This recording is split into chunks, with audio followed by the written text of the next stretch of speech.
Chapter का नाम लिखना है continuity and differentiability. Continuity and differentiability, अवकलनीयता तथा सततता। कंटिन्यूटी और डिफरेंशियबिलिटी होती क्या है, एक बार वो अपन समझ लेते हैं। मतलब बेसिकली दो चीज की बात हो रही है, दो अलग अलग टॉपिक है कंप्लीटली। कंटिन्यूटी एक बात होता है, डिफरेंशियबिलिटी एक बात होता है। कंटिन्यूटी का मतलब है कोई भी फंक्शन सतत है, सब मतलब कंटिन्यूटी मतलब सततता, कोई भी फंक्शन लगातार चलता जा रहा है, कहीं पे टूट नहीं रहा है। जैसे अगर मेरे पास कोई फंक्शन है किसी का, वो ऐसे चलता जा रहा है, मतलब ये कंटिन्यूस फंक्शन है। कोई फंक्शन है जो ऐसे गया, यहाँ से टूट गया, फिर शुरू हुआ, फिर यहाँ से कहीं टूट गया, फिर ऐसे गया। ये जो फंक्शन है ये यहाँ पर भी डिसकंटिन्यूस है और यहाँ पर भी डिसकंटिन्यूस है। तो जहाँ भी फंक्शन नहीं, अभी हुई नहीं है, ठीक है, तो जहां भी फंक्शन टूट गया वहां पे फंक्शन डिसकंटिन्यूस है, और नहीं टूट रहा सीधा चल रहा है तो फंक्शन कंटिन्यूस है। जैसे इसको हम बोलेंगे कि ये जो फंक्शन है पहला वाला, ये अपने डोमेन में कंटिन्यूस था। इसके लिए हम बोलेंगे कि अपने डोमेन में डिसकंटिन्यूस था। पूछता है कि कितने पॉइंट पर डिसकंटिन्यूस है, असतत कितने बिंदुओं पर है, तो आंसर आ जाएगा 2 बिंदुओं पर। जैसे यहां से लेकर यहां तक की बात करूं तब तो फंक्शन कंटिन्यूस है, लेकिन अगर मैं ओवरऑल की बात करूं तो एक तो फंक्शन यहां पे कहीं टूटा है और एक फंक्शन यहां पर कहीं टूटा है, तो 2 पॉइंट पर फंक्शन अपना डिसकंटिन्यूस हो गया। तो कंटिन्यूटी तो इतनी बात बोलता है कि लगातार फंक्शन चलता जा रहा है बिना टूटे तो फंक्शन कंटिन्यूस, और कहीं पर भी टूट गया तो फंक्शन डिसकंटिन्यूस। ठीक बात। टूटने का मतलब ऐसे भी कंसीडर करते हैं कि जैसे अगर मैं बात कर लूं, लेट सपोज कि हमारे पास ये एक्स वाई एक्सेस करके जा रहे हैं, और कोई एक फंक्शन है जो ऐसे गया, यहाँ से टूटा और यहीं से वापस कंटिन्यू हो गया, मतलब यहाँ पर नॉट डिफाइंड है इस पॉइंट पर जहाँ x की वैल्यू अपने पास a थी, यहाँ पर फंक्शन माना टूटा और ये यहाँ पर आके डिफाइंड हो गया, फिर ये कंटिन्यू चल रहा है, यहाँ टूटा फिर यहाँ से शुरू और ये फंक्शन ऐसे चल रहा है, तो ये वैल्यू अपने पास आ गया x इक्वल्स टू बी, यहाँ पर अपने पास आ गया x इक्वल्स टू सी। अब इस फंक्शन की मैं बात करता हूँ कि मान लेता हूँ कि मैं किसी वैल्यू x1 से लेकर x2 के लिए अगर चेक करना चाहूँ, तो x1 से x2 के डोमेन में फंक्शन डिसकंटिन्यूस है। कितनी जगह डिसकंटिन्यूस है? 3 जगह डिसकंटिन्यूस है, एक a पर, एक b पर और एक c पर। ठीक बात, ये अपने को समझ आता है। चाहे वो केवल ये वाला केस हो कि फंक्शन का वैल्यू डिफाइंड नहीं है उस पॉइंट पर, तो भी डिसकंटिन्यूस हुआ, क्योंकि एक मतलब बिंदु के लिए तो वो टूटा ही है ग्राफ। यहाँ की बात करता हूँ तो ये यहाँ से टूट के यहाँ आ गया था, बाकी चाहे लगातार चलता जा रहा है इससे पहले और इससे बाद में, लेकिन यहाँ पे वो डिसकंटिन्यूस है तो डिसकंटिन्यूस माना जाएगा। ये तो दिख ही रहा है डिसकंटिन्यूस अपने पास जाता है। ठीक बात। तो कंटिन्यूटी बताता है अपने को, कंटिन्यूटी वाले चैप्टर में हम बात करेंगे कि कोई भी फंक्शन गिवन जो भी अपने को डोमेन दे रखा है उसमें कंटिन्यूस है या डिसकंटिन्यूस है। डिसकंटिन्यूस है तो फिर कितने पॉइंट पर वो डिसकंटिन्यूस जा रहा है। ठीक बात। फिर हम उसमें बात पढ़ते हैं कि टाइप ऑफ डिसकंटिन्यूटी भी आती है कि डिसकंटिन्यूटी के भी टाइप होते हैं कि किस कारण से या किस टाइप की वो डिसकंटिन्यूटी है, रिमूवेबल आती है, नॉन रिमूवेबल आती है, ये हम इसमें पढ़ते हैं। तो चैप्टर में मेजर इतना सही है। फिर हम बात करते हैं डिफरेंशियबिलिटी की। डिफरेंशियबिलिटी यानी कि अवकलनीयता, यानी कि डिफरेंशिएशन फंक्शन का उस स्पेसिफिक पॉइंट पर हो भी सकता है कि नहीं हो सकता। अब वो नहीं हो सकता तो उसके क्या कारण जा रहे होंगे, तो वो फिर हम एक एक करके डिस्कस करते हैं। ठीक है, स्टार्ट करते हैं कंटिन्यूटी से। तो सबसे पहले तो कोई भी फंक्शन डिसकंटिन्यूस कब है ये हमको समझ आ रहा है यहाँ पर। अब ये तो फंक्शन हो गया डिसकंटिन्यूस हो गया। अब थोड़ा सा ऑब्जर्व करोगे तो समझ आएगा कि डिसकंटिन्यूटी का कारण क्या जा रहा है। कारण क्या जा रहा है, जैसे अगर मैं मान लेता हूँ कि ये फंक्शन मेरे पास एफ ऑफ एक्स है, और मैं यहाँ से एक फाइंड कर रहा हूँ लिमिट एक्स टेंडिंग टू ए, और एक मैं फाइंड कर रहा हूँ एफ ऑफ ए।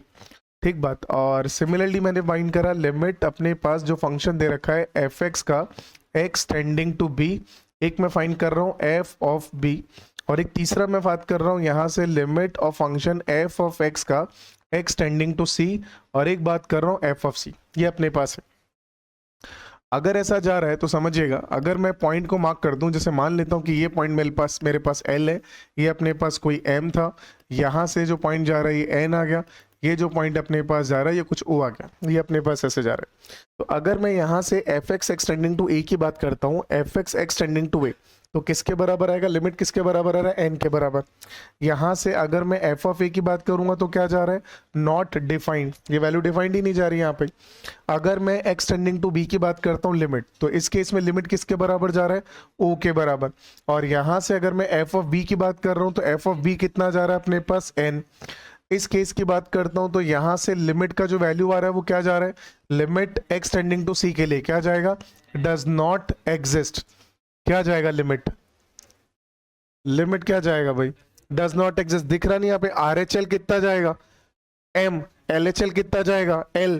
तो अगर दोनों अलग अलग जा रहा है तो लिमिट का आंसर क्या जाएगा, डज नॉट एग्जिस्ट। अब बात करो एफ ऑफ सी का, तो एफ ऑफ सी कितना आ रहा है यहाँ से m, यानी कि मेरे को समझ आ रहा है कि डिसकंटिन्यूअस होने के रीजंस क्या हो सकते हैं। डिसकंटिन्यूअस होने का एक रीजन तो क्या हुआ कि फंक्शन का लिमिट तो डिफाइंड है लेकिन जो वैल्यू है वो नहीं आ रही है।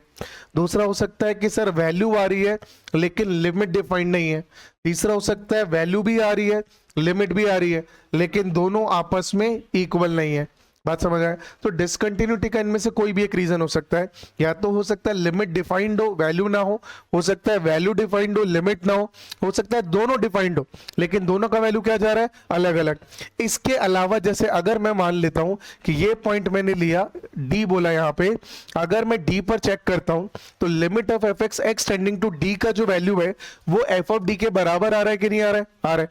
यहाँ पे एफ ऑफ डी मान लेता हूं कि ये जो पॉइंट मेरे पास है यहाँ पर कुछ के मान लेता हूं। अगर मैं बात कर रहा हूं कि यहां से limit of F x x tending to d किसके बराबर आएगा, के के बराबर। अगर मैं एफ ऑफ डी की बात करूंगा तो कितना आएगा, के बराबर। यानी कि लिमिट भी एग्जिस्ट कर रहा है वैल्यू भी एग्जिस्ट कर रहा है और दोनों बराबर भी है। अगर ऐसा होगा तो फंक्शन क्या हो जाएगा, कंटिन्यूअस। और अगर ऐसा नहीं होगा तो फंक्शन क्या हो जाएगा, डिसकंटिन्यूअस। कोई भी बात इसमें कोई कंफ्यूजन। तो ज्योमेट्री मतलब थ्योरेटिकल जो भी बोल रहा हूं, अगर मैं मैथमेटिकल बात करता हूं तो मैथमेटिकल किसी भी फंक्शन के कंटिन्यूटी का सिंपल सा क्या अप्रोच बना कि कोई भी function F of X x tending to A पर या x इक्वल्स टू a पर कंटिन्यूअस कब होगा, जब limit of F x x tending to a minus equal आ जाए limit of F x x tending to a plus, यानी कि LHL RHL दोनों बराबर आ जाए। और ये किसके बराबर आ जाए, ये f ऑफ a के बराबर आ जाए। यानी कि इन शॉर्ट हम ऐसा बोल सकते हैं कि जब limit of F x x tending to a किसके बराबर आ जाए, f ऑफ a के। अगर ऐसा होगा तो function x equals to a पर कंटिन्यूअस होगा और अगर ऐसा नहीं होगा तो फंक्शन x बराबर a पर डिसकंटिन्यूअस होगा। इसमें कोई कंफ्यूजन, तो मैथमेटिकल बस इतनी डेफिनेशन है, लिखो इसमें any given function f x will be continuous for x equals to a if, ये जो लिखा है ये लिख लो, हिंदी में लिख लो, कोई भी दिया गया फलन एफ एक्स एक्स बराबर a पर सतत होगा यदि, ये जो बोर्ड पे लिखा है,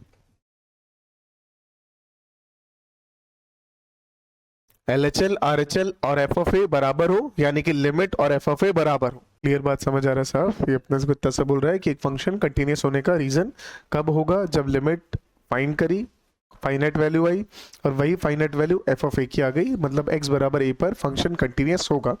और ये नहीं है तो फंक्शन डिसकंटिन्यूअस होगा।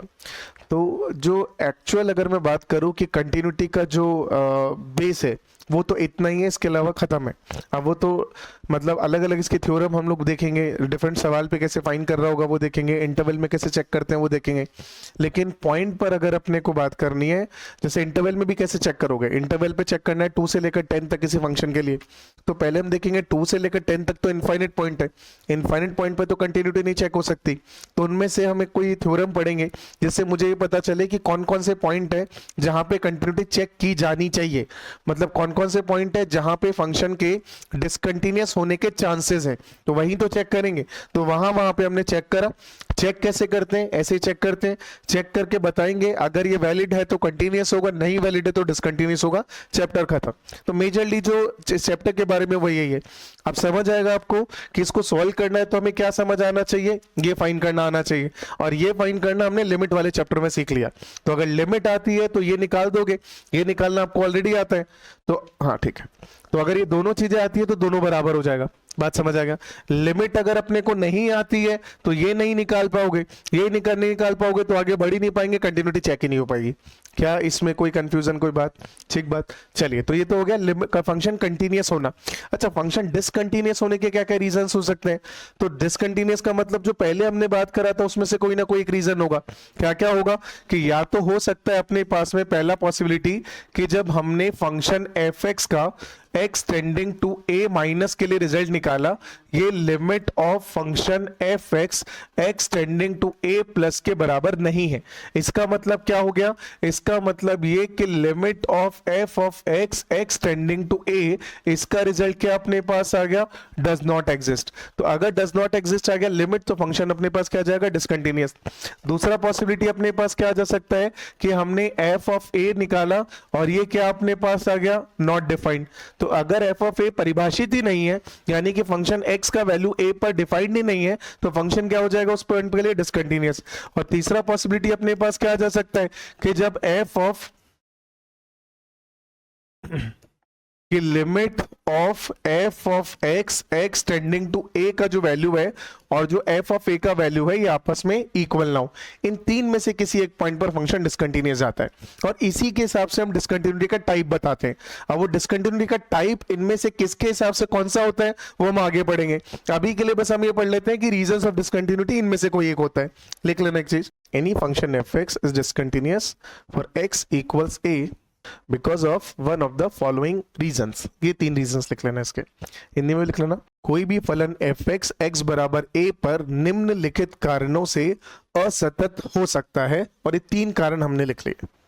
अगर सवाल ने हमको ये दिया कि फंक्शन है एफ एक्स और ये एक्स बराबर इस वैल्यू पर कंटिन्यूअस है, मतलब वो हमको क्या बोलना चाह रहा है, और जैसे सवाल क्या देगा, एक फंक्शन देगा, उस फंक्शन में कोई एक चीज जो है वो मिस कर देगा। जैसे पूरा एक्स नहीं दिया, वहां पर कुछ किसी एक जगह लैम्डा डाल दिया, कोई अननोन डाल दिया, और फंक्शन दिया जिसमें कुछ एक मिस करा चीज, और हमको बोला गया कि ये फंक्शन एक्स की इस वैल्यू के लिए कंटिन्यूअस है।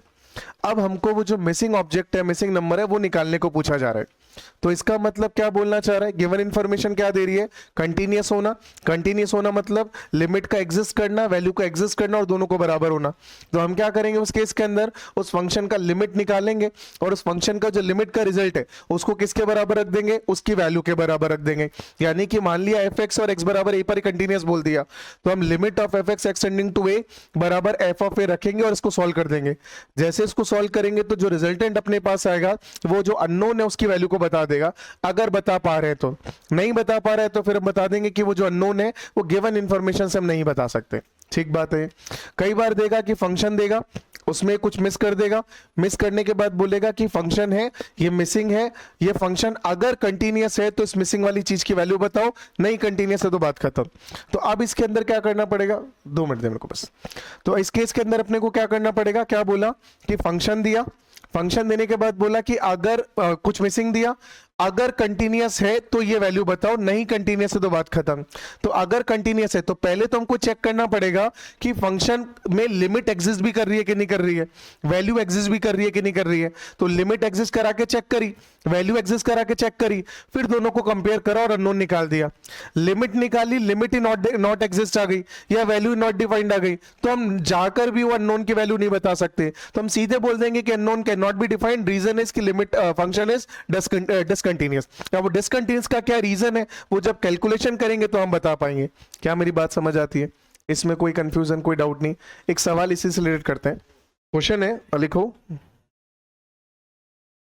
Find a and b such that function is continuous. Function हमको दे रखा है यहां से f x equals to x plus a times of √2 sin x 2x into cot x plus b a times of cos 2x minus b times of sin x। क्या बोला है? x का वैल्यू π/4 से छोटा ग्रेटर इक्वल 0। क्या बोला? x का value smaller than π/2 greater equal π/4, और इसमें बोला x का value less than equals pi और ग्रेटर देन पाई बाई 2, ये अपने को इंफॉर्मेशन दे रखी है। अब अननोन का वैल्यू पूछा है और क्या बोल रखा है कि function is continuous at x equals to pi by 4 and x equals to pi by 2। तो दो वैल्यू दे रखी है, पाई बाई 4 पे भी कंटिन्यूअस है, पाई बाई 2 पे भी कंटिन्यूअस है। अब अपने को बताना है कि फंक्शन जो होगा ये ओवरऑल कंटिन्यूअस, मतलब ए और बी का वैल्यू बताना है, जिसके लिए ऐसा जा रहा हूं। स्टार्ट करें, चलो भाई बोर्ड पे देखिएगा। सबसे पहले तो अपने को ये पता है, एक एक करके स्टार्ट करते हैं। सबसे पहले बात करते हैं कि F x is continuous at x equals pi by 4। तो पाई बाय 4 के लिए तो हम लोग क्या करें, पाई बाय 4 के लिए LHL RHL और वैल्यू तीनों बराबर आएगा। तो अगर ऐसा है तो यहाँ से फाइन करें। तो यहाँ से मैं सबसे पहले limit of f of x tending to pi by 4 minus, यानी कि LHL निकालता हूँ। अब LHL निकलेगा तो वैसे जनरली हम सीधे पाई बाय 4 के लिए लिमिट निकालते थे, क्योंकि एक ही फंक्शन होता था। ये फंक्शन देखोगे तो पाई बाय 4 से पहले के लिए ऊपर वाला फंक्शन है और पाई बाय 4 के बाद या पाई बाय 4 पर बीच वाला फंक्शन आ रहा है। तो इसका मतलब हमें पता चल रहा है कि LHL के लिए फंक्शन ही अलग है तो निकालना भी अलग पड़ेगा, RHL के लिए फंक्शन ही अलग है तो निकालना भी अलग पड़ेगा। तो हमने क्या करा, LHL निकाला, माइनस लगा यहाँ पे। अगर ऐसा है तो अब LHL निकाले यहाँ से। अब LHL कैसे निकलेगा, अब जब पाई बाय 4 से छोटी वैल्यू है तो कौन सा फंक्शन यूज होगा, फर्स्ट वाला। तो फर्स्ट वाला फंक्शन होगा तो यहां से ये अपने पास क्या बोलना चाह रहा है, ये बोलना चाह रहा है लिमिट ऑफ फंक्शन लिख देते हैं x plus a root 2 times of sine x, और अभी यहाँ पे x टेंड कर रहा है पाई बाय 4 माइनस की, इसकी बात हो रही है। अगर ऐसा हो तो यहाँ पे अभी क्या करें, वैल्यू पुट कर दें सीधा सीधा। तो x की जगह पाई बाय 4 पुट कर रहे हैं तो ये आ गया pi by 4 plus a root 2 times of sine of pi by 4। Value निकाल दे, साइन पाई बाय 4 किसके बराबर आता है, 1 बाय रूट 2। तो यहां से अपने पास आ गया pi by 4 plus 1 by root 2 से रूट 2 कैंसिल हुआ तो कितना बच गया, प्लस ए। ये अपने पास आ गया LHL, कोई दिक्कत नहीं है। अब यहां से RHL निकाल लेते हैं। तो अब एफ ऑफ एक्स हम लोग यहां से फाइंड कर लेते हैं limit of f of x tending to pi by 4 plus, यानी कि ये अपने पास आएगा limit of pi by 4 plus पे नीचे वाला फंक्शन है ये वाला, तो ये कितना आ गया 2x into cot x plus b, और x टेंड कर रहा है यहाँ पे पाई बाय 4 प्लस। चेक कर लो, तो अब यहां से वैल्यू पुट करें तो इसकी जगह आ गया x की जगह पाई बाय 4, तो 2 इंटू पाई बाय 4 कट के कितना बच रहा है यहाँ से पाई बाय 2, फिर प्लस के अंदर b जो है वो एज इट इज बच जाएगा। और यहाँ पे हम लोग पाई बाय 4 पुट करें तो कॉट पाई बाय 4 कितना होता है 1, तो ये इंटू 1 हो चुका है, खत्म हो चुका है, और ये ऐसा बन गया। कोई कंफ्यूजन इसके अंदर, ठीक बात। अब अपने अच्छा वैल्यू निकाले तो यहां से अगर मैं एफ ऑफ पाई बाय 4 की बात करूंगा तो एफ ऑफ पाई बाय 4 भी तो ये यार है कि इसी में पाई बाय 4 रख दो, और इसी में पाई बाय 4 रखोगे तो कितना जाएगा, वो RHL यानी कि पाई बाय 2 प्लस बी के बराबर ही आएगा। कोई कंफ्यूजन नहीं है। अब यहां से क्या कर दो, LHL RHL को कंपेयर कर दो। तो यहां से हमें यह पता है कि LHL equal to RHL, check करें तो कितना जाएगा, तो यहां से आएगा अपने पास pi by 4 plus a times of a plus a equals to यहां से पाई बाय 2 प्लस बी, ये इसके बराबर आ गया। अगर ऐसा है तो यहां से क्या करें, a माइनस बी का इक्वेशन निकाल दें। तो a माइनस बी उधर जाएगा तो कितना आ जाएगा, पाई बाय 4। तो बस यहां से a माइनस बी का वैल्यू आ गया और कुछ नहीं बना। अब सेम सारा प्रोसेस हम लोग कर दें दूसरे के लिए। तो अब अपने को ये पता है सेकंड वाला पार्ट कि f of x is continuous at x equals to pi by 2। वही LHL वही RHL निकालो। तो ये अपने पास आ जाएगा limit x tending to pi by 2 minus, minus मतलब पाई बाय 2 से छोटी वैल्यू, और इसके हिसाब से देखें तो पाई बाय 2 से छोटी वैल्यू के लिए नीचे वाला, अच्छा ये पाई बाय 2 में इक्वल नहीं दे रखा कहीं भी, नहीं किसी एक जगह ये अपने पास इक्वल जा रहा होगा तभी वो कंटिन्यूस बन के आएगा, वरना वो नॉट डिफाइंड आ जाएगा तो लिमिट अपने पास वो आ जाएगा। किसी एक जगह दोनों में से इक्वल जा रहा होगा। है ना। ऊपर को तो किसी में भी कर दो, कंटिन्यूअस है तो दोनों बराबर ही जाएगा, तो दोनों बराबर है तो किसी भी एक जगह कर दो, यहाँ कर दो चाहे यहाँ कर दो।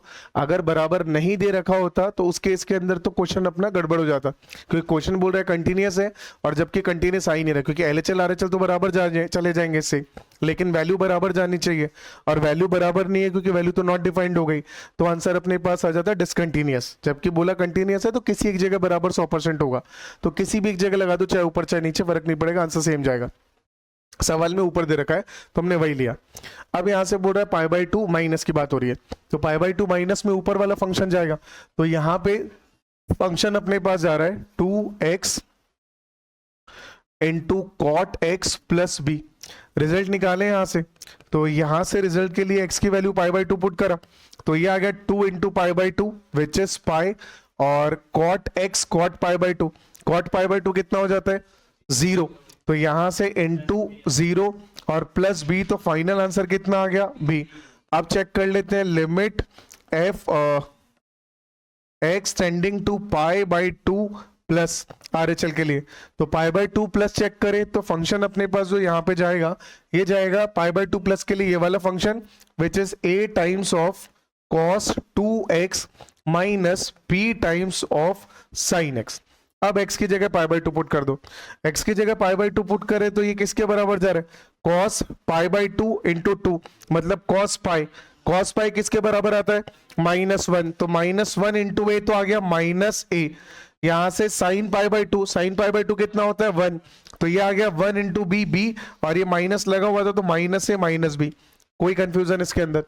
अगर ऐसा है तो अगेन कंपेयर कर दे तो यहां से भी ऐसा ही जाएगा कि L H L equals to R H L, और अगर ऐसा होगा तो यहां से एक का वैल्यू अपने पास आ रहा है b equals to -a minus b. अगर ऐसा है तो इसे इक्वेशन बना दे, इक्वेशन बनाना है तो इसको उधर भेज दे, तो यह आ जाएगा -a minus 2 times of b, इसका वैल्यू आ गया 0। तो एक इक्वेशन हमने ये वाला यूज कर लिया फर्स्ट, और ये एक हमने सेकंड वाला यूज कर लिया, तो हमने यहाँ पे using first and second in दोनों को सॉल्व करो, सॉल्व करोगे तो अपने पास a का और b का वैल्यू मिल जाएगा। सॉल्व करने पर क्या आ रहा है, a का वैल्यू पाई बाय 6 और b का वैल्यू -5/12, ये आंसर आ गया। ठीक बात, चलिए नोट करिए, चलिए एक बार बोर्ड पर समझ लेते हैं। देखो यहाँ पे ऐसा बोल रखा है कि जो फंक्शन अपने पास है एफ एक्स, ये दे रखा है अपने को, और अपने को बोला है इफ पॉसिबल तो लेमडा का वैल्यू बता दो। तो अब इस पॉसिबल तो लेमडा तो अपने को सीधे दिख रहा है कि हमें क्या करना है, यहाँ पे लिमिट निकालना है, और अगर लिमिट की वैल्यू एग्जिस्ट कर रही है तो उसको F of pi by two के बराबर रखना है। अच्छा, F of pi by two किसके बराबर है, लेमडा, यानी कि हमें इतना समझ आता है कि अगर फंक्शन कंटिन्यूस होगा तो लेमडा का वैल्यू लिमिट की वैल्यू के बराबर जाएगा, तो हमको बस लिमिट निकालना है, कुल मिला के इतना सवाल है। अब लिमिट निकालना शुरू कर दें यहाँ से, तो हम सबसे पहले बात कर लेते हैं limit of F x x tending to pi by two की बात हो रही है, तो पाई बाई टू माइनस, यानी कि एल एच एल की बात करते हैं। एल एच एल की बात करें तो ये अपने पास सारा limit x tending to pi by two minus, और फंक्शन अपने पास जाएगा ये वाला which is 1 minus of sine x upon 1 plus cos 2x, ये फंक्शन अपने पास जा रहा है, इसमें कोई दिक्कत नहीं है। यहाँ पे अगर चेक करें तो x की जगह पाई बाई टू पुट करें, अगर पाई बाई टू अगर अपन पुट कर रहे हैं तो ये फॉर्म अपने पास क्या जा रहा है, ये 0/0 वाली फॉर्म जा रही है, और 0/0 फॉर्म मतलब इनडिटर्मिनेंट फॉर्म आ गई, तो अपने को उसको सेट करना पड़ेगा। कैसे करें, लॉपिटर लगा दें, या तो कोई फॉर्म बन नहीं रही है क्या, नहीं कोई लिमिट जो अपने पास हो standard limit,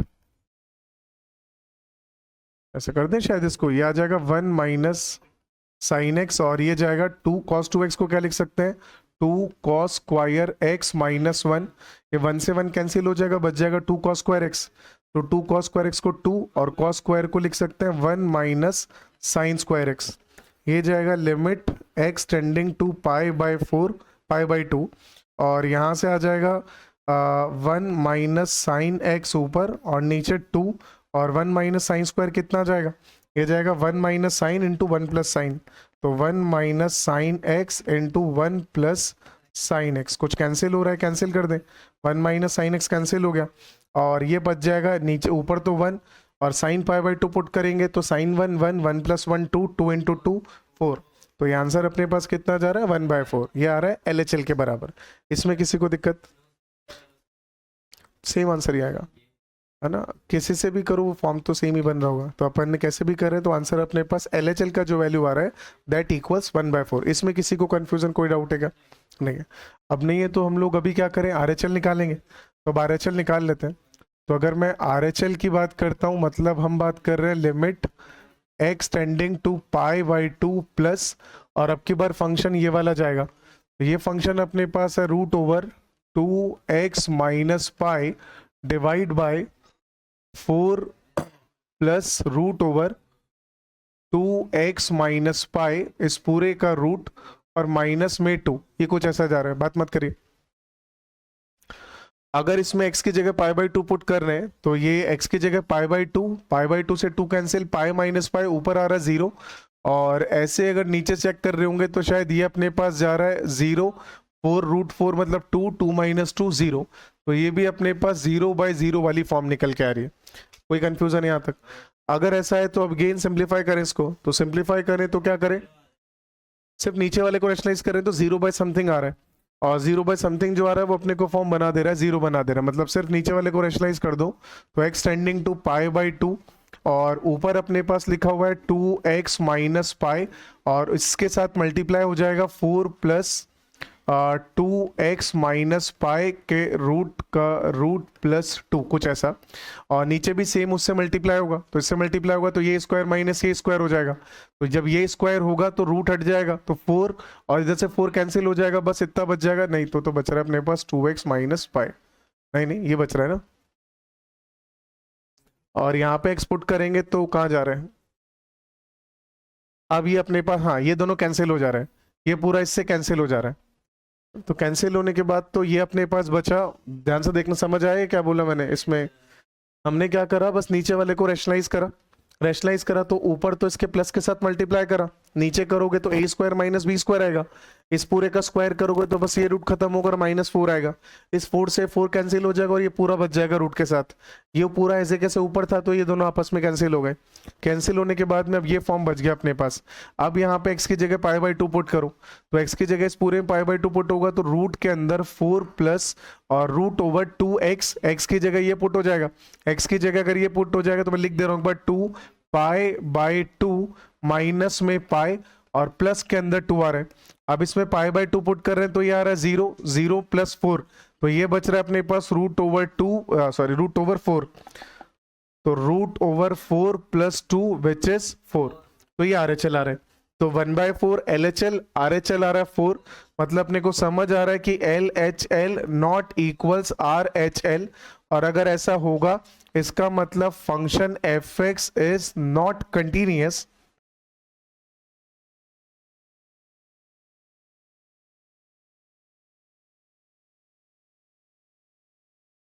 eight x equals π/2। ठीक बात, जिसका नहीं हुआ था नोट कर लीजिएगा। तो जब कंटिन्यूअस नहीं है तो लैम्डा का वैल्यू नहीं बता सकते हम लोग। चलिए नेक्स्ट हेडिंग लिखिएगा, थ्योरम्स ऑन कंटिन्यूटी, सततता के मुख्य बिंदु। चलिए देखो कंटिन्यूटी की क्या थ्योरम बोलना चाह रहा है, मतलब कुछ 2-4 इंपॉर्टेंट पॉइंट है वो समझ लेते हैं। सबसे पहले तो इसमें जाता है कंपोजिट फंक्शन का, यानी कि संयुक्त फलन के बारे में। संयुक्त फलन अपने पास कैसा होगा, जैसे एक फंक्शन होगा और उस फंक्शन में अपने पास दूसरा फंक्शन होगा, इसी को हम लोग कंटिन्यूअस फंक्शन कंपोजिट यानी कि संयुक्त फलन बोलते हैं। अब कोई भी संयुक्त फलन यानी कि कंपोजिट फंक्शन कब कंटिन्यूअस होगा किसी वैल्यू पर, वो हम लोग चेक कर लेते हैं। अगर मुझे इसकी कंटिन्यूटी चेक करनी है at x equals to a, तो कोई वैल्यू हमने बात करा a, और उसके लिए इसका कंटिन्यूटी होना चेक कर रहे हैं। अब ये कब कंटिन्यूअस होगा, जब ध्यान से समझना, सबसे पहले x किसके पास जाएगा, g के पास। तो पहले तो ये चेक किया जाएगा कि जो फंक्शन gx है वो x इक्वल्स टू a आने पर कंटिन्यूअस जा रहा है या डिसकंटिन्यूअस जा रहा है। अगर ये डिसकंटिन्यूअस गया तो ये यहीं पर जब ग्राफ टूट गया तो ये अंदर f के पास जो जाएगा वो डिसकंटिन्यूटी के फॉर्म के अंदर ही जाएगा, क्योंकि जैसे ही x ये रखोगे यहाँ पर तो ये डिसकंटिन्यूअस हो गया, तो f of g of x भी क्या हो जाएगा, डिसकंटिन्यूअस। तो पहली तो कंडीशन इसकी कंटिन्यूअस होने के लिए क्या जरूरी हो गया कि अंदर वाला फंक्शन जो है gx वो x बराबर गिवन वैल्यू के लिए कंटिन्यूअस होना जरूरी है, पहली कंडीशन हो गया कंटिन्यूअस। अब क्या हो गया, दूसरा चेक करना पड़ेगा, किसके लिए चेक करना पड़ेगा, f के लिए। अब f के पास क्या रिजल्ट आएगा, जब यहां पे आपने a पुट करा तो f के पास कौन आया, g ऑफ a। तो f की कंटिन्यूटी a पर चेक करेंगे या g ऑफ a पर चेक करेंगे, g ऑफ a पर। बात समझ आ गया, a की f की कंटिन्यूटी, क्योंकि f के पास a नहीं आ रहा, a तो g के पास गया और g ऑफ a f के पास आया, तो f के पास वास्तव में जो आ रहा है वो g ऑफ a आ रहा है। तो f के लिए x बराबर a पर कंटिन्यूटी अगर चेक करनी है f ऑफ g के लिए, तो f पर कंटिन्यूटी चेक करनी पड़ेगी अपने को g ऑफ a के लिए। क्या ये बात समझ आ रहा है? तो सिंपल पॉइंट ये जा रहा है कि f of g of x is continuous at x equals to a। तो यहां से हम लोग बोल सकते हैं कि f of g of x is continuous at x equals to a if and only if। दो कंडीशन आनी चाहिए। फर्स्ट कंडीशन तो क्या हो गया, फर्स्ट कंडीशन तो ये कि जो अंदर वाला फंक्शन है यानी कि g ऑफ x ये function is continuous at x equals to a, ये कंटिन्यूअस हो गया। और दूसरा कंडीशन अपने पास क्या आ गया कि जो f ऑफ x बाहर वाला फंक्शन है ये अपने पास continuous at x equals to g of a। और अगर ऐसा है तो फंक्शन अपने पास f of g of x continuous हो जाएगा x बराबर a पर। इसी की जगह उल्टा होता, f g x की जगह अगर मेरे पास यहाँ पे g of f of x आता। अब क्या करते हैं यहां से, अब यहां से सबसे दो, अब मेरे को गॉफ फंक्शन चेक करना है x बराबर a के लिए। तो कैसे चेक होगा, f चेक होगा a के लिए, g चेक होगा f ऑफ a के लिए। कोई कंफ्यूजन इसके अंदर, बात समझ आ रहा है? अगर इसी में अपने पास तीन फंक्शन आ जाए कि f of g of h of x, कुछ ऐसा जा रहा है। अब कंटिन्यूटी कैसे चेक करेंगे इसकी x के बराबर a के लिए, तो हमारे h के लिए चेक होगा x बराबर a के लिए, g के लिए चेक होगा x बराबर h ऑफ a के लिए, और f चेक होगा x बराबर g of h of a के लिए। क्या इसमें कोई कंफ्यूजन, बात समझ आ रहा है? ठीक बात, चलो भाई स्टेटमेंट लिखो। इसमें पहला पॉइंट में हमने ये लिखा कि इंपॉर्टेंट पॉइंट्स है थ्योरम्स, थ्योरम में पहला लिखेंगे, बस ये एज इट इज नोट कर लो, बस हिंदी में लाइन लिख लेना कि ये जो है ये f of g of x x बराबर a पर सतत होगा अगर निम्न दोनों बिंदु सही हो। तो दोनों का होना जरूरी है, दोनों में से एक होगा तो काम नहीं चलेगा, दोनों करेक्ट होंगे तो ऐसा होगा। तो बस ये जैसे इंग्लिश में लिखा है both the given conditions are true, तो आप हिंदी में लिख लेना कि निम्न दोनों बिंदु सही हो। चलिए दूसरा पॉइंट अपने पास जाता है कि जैसे अगर अपने पास कोई फंक्शन है जो दो फंक्शन के एडिशन के, सब्ट्रैक्शन से, मल्टीप्लिकेशन से, डिवीजन से बनता है, तो उस केस में क्या रिलेशन अपने पास f ऑफ मतलब जो ओवरऑल फंक्शन पे होगा वो बनेगा। ये ऐसे बोलना चाह रहा है कि अगर अपने पास एक फंक्शन fx है और एक फंक्शन हमारे पास gx है और इनसे हमने एक नया फंक्शन बनाया, नया फंक्शन क्या बना रहे होंगे, या तो f ऑफ x में प्लस या माइनस करके g ऑफ x बना रहे होंगे, या फिर हम लोग f ऑफ x में मल्टीप्लाई या डिवाइड करके नया फंक्शन gx बना रहे होंगे। डिवाइड में बस एक चीज़ का अलग से ध्यान रखना होता है कि gx का वैल्यू 0 नहीं आना चाहिए, तो मैं उसको इसीलिए अलग से मेंशन मतलब इसमें ऐड नहीं कर रहा क्योंकि हर बार वो एक कंडीशन देना पड़ेगा gx नॉन जीरो। तो वो क्लियर होता है कि जब मल्टीप्लाई व डिवाइड चलेगा बस डिवाइड के टाइम पर अपने पास 0 नहीं आना चाहिए जो नीचे आ रहा है फंक्शन उसके अंदर। तो अगर ऐसा है तो अब क्या कंडीशन बनेगी, तो यही कंडीशन बनेगी कि या तो ये फंक्शन कंटिन्यूअस है और ये वाला जो फंक्शन है ये भी कंटिन्यूअस है, या हो सकता है कि अपने पास में ये फंक्शन डिसकंटिन्यूअस है और ये फंक्शन अपने पास कंटिन्यूअस है, या पॉसिबल हो सकता है कि ये फंक्शन कंटिन्यूअस है, ये फंक्शन अपने पास डिसकंटिन्यूअस है, या एक लास्ट पॉसिबिलिटी अपने पास क्या आ जा सकता है कि ये फंक्शन डिसकंटिन्यूअस है और ये फंक्शन भी डिसकंटिन्यूअस है। कोई दिक्कत नहीं है। जब दोनों फंक्शन कंटिन्यूअस होते हैं तो इनके प्लस से और इनके माइनस से जो फंक्शन बनेगा, प्लस या माइनस किसी से भी, तो ये जो फंक्शन बनेगा ये कौन सा फंक्शन बनेगा, कंटिन्यूअस, और इनके मल्टीप्लिकेशन से जो फंक्शन बनेगा वो भी क्या बनेगा, कंटिन्यूअस। ठीक बात है ये कि अगर f(x) और g(x) दोनों सतत है तो उनके एडिशन, मल्टीप्लिकेशन, डिवीजन किसी से भी आप फंक्शन बनाओगे तो फंक्शन क्या बन रहा होगा, कंटिन्यूअस।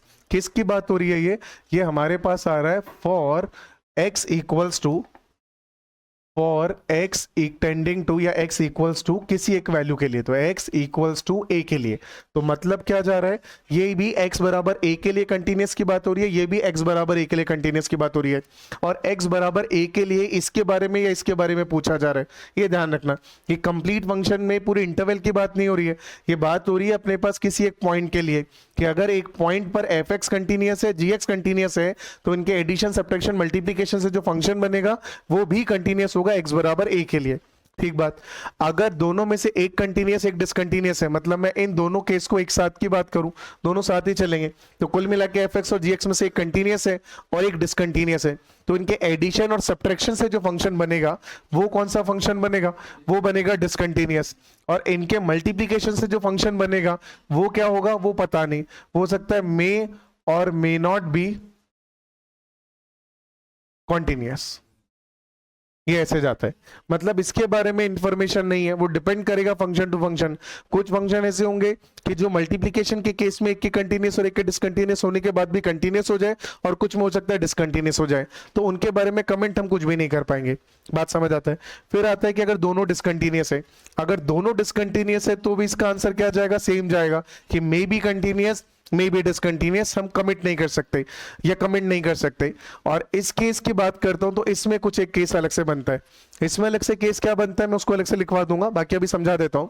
तो जब भी fx और gx दोनों के दोनों डिसकंटिन्यूस है, तो उनके प्लस या माइनस का जो रिजल्ट आता है वो ऐसा आता है कि f of x plus f of gx और f of x minus f of gx, इन दोनों में से ज्यादा एक फंक्शन है जो कंटिन्यूस हो सकता है।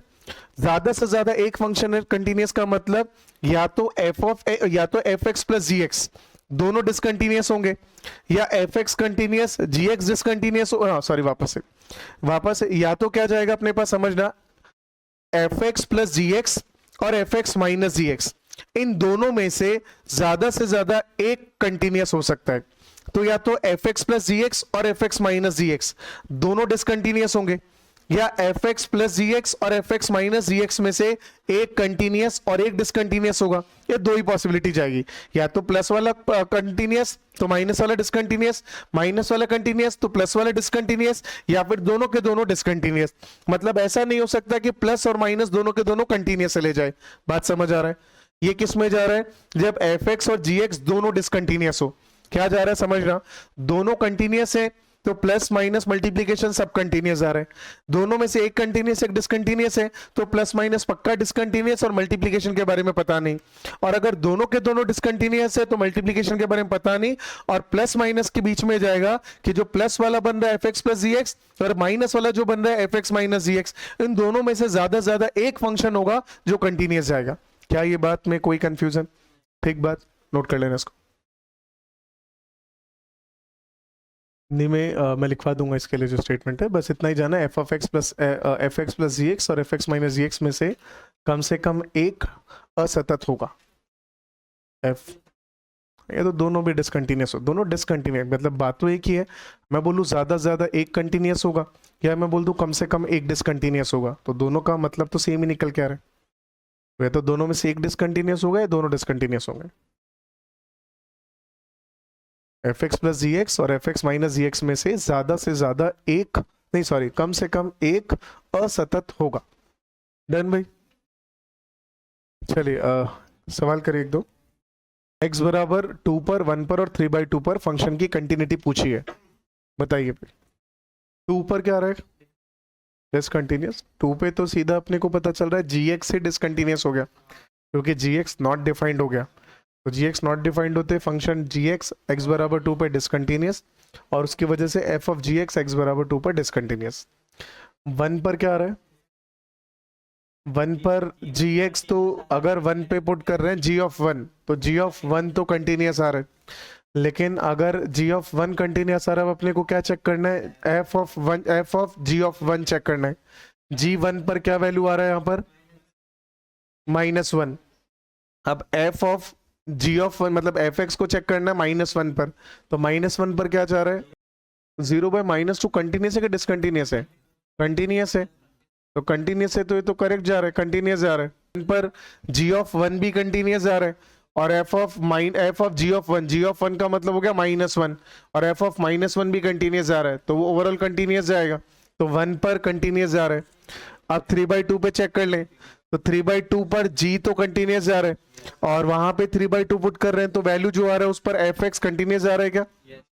तो वो भी कंटिन्यूस जा रहा है, तो ओवरऑल फंक्शन कंटिन्यूस चला गया। तो डिसकंटिन्यूस किस पे जा रहा है? 2 पर, और बाकी दोनों गिवन वैल्यूज पर क्या जा रहा है? कंटिन्यूस। कोई कंफ्यूजन इसके अंदर नहीं, ठीक बात।